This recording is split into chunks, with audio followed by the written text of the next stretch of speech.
Hey guys, welcome back to my channel. I'm Rahul and in this video I am talking to all the 3D artists out there, all the artists who want to be game artists. So in this video I'm going to be talking about what kind of skills you need, what mistakes I see people making with their portfolios, and how to get a job in the game industry as a 3D artist. I'm going to be telling you a very particular trick that you guys can use to get jobs for game studios in India. So make sure you watch this video to the end. Let's go.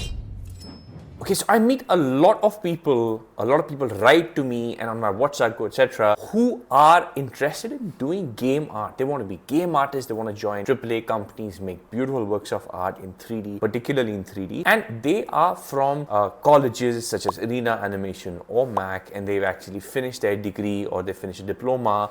They spend a few years learning these things and they build up some kind of portfolio, and they're asking why they're not getting jobs in the game industry and how they can get hired in the game industry. Now, before we start, the one thing that you guys need to understand is that, remember, you have been learning art for animation and for VFX. Now, that kind of art is a very particular kind of art. It is very different from art for video games, and I'll tell you why. This is because of poly count. Now, remember, if you're making an animation or you're making something in VFX for a movie, you're just making a 3D model. That 3D model, you don't have to be particular about the poly count of the model. This is because games actually render out all their polys, and if you see some game which is lagging and you're not enjoying playing that game, it's because your computer cannot support that game. The environment is too rich. There are too many polygons on the screen that need to be rendered out, which means that game art assets in 3D have a very strict poly budget. The poly budget is how many polygons you can use to make for that.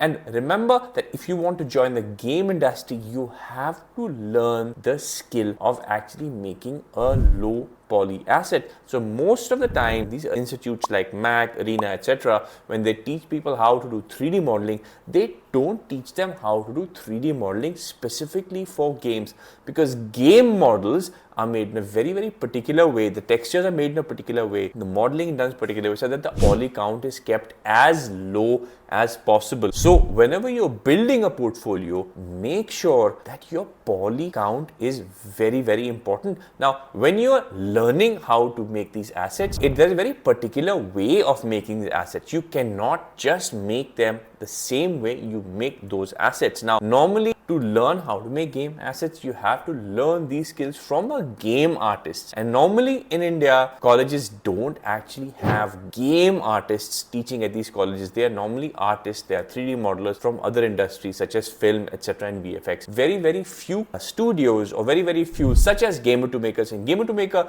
we actually have artists from the game industry who are teaching 3D modeling so that our students learn 3D modeling exactly where it's seen for the game industry.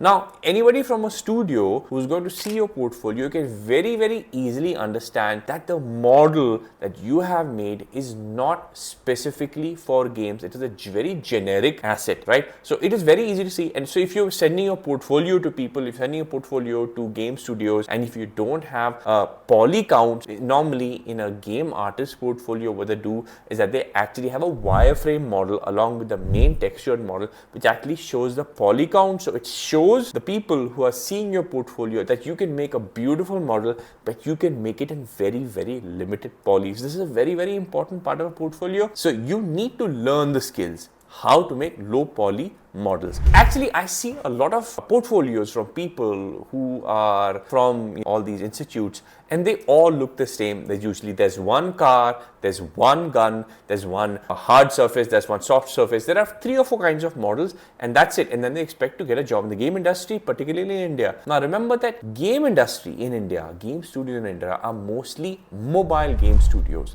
which means that if you have to make a model a 3D model, particularly for a game, a mobile game, that means the size needs to be very small. It needs to be low poly. It has to be optimized for mobile. And if you look at the kind of assets that are required by Indian mobile game companies, they are very different from the kind of assets that you are making, which may be used by a AAA game studio for PC abroad, because you're going to be finding a job in India, not abroad. And India, most of the companies are mobile game companies, and the kind of assets they are looking for are kind of more cartoony characters, more cartoony assets, low poly assets with a very particular kind of toon shading, which is similar to what you are seeing on the screen right now. So if you want to get a job in India as a 3D artist, the scope is there. Huge scope is there. You can get a job. There are many game studios which are looking for talented 3D artists like yourself. But remember, in your portfolio, you need to create assets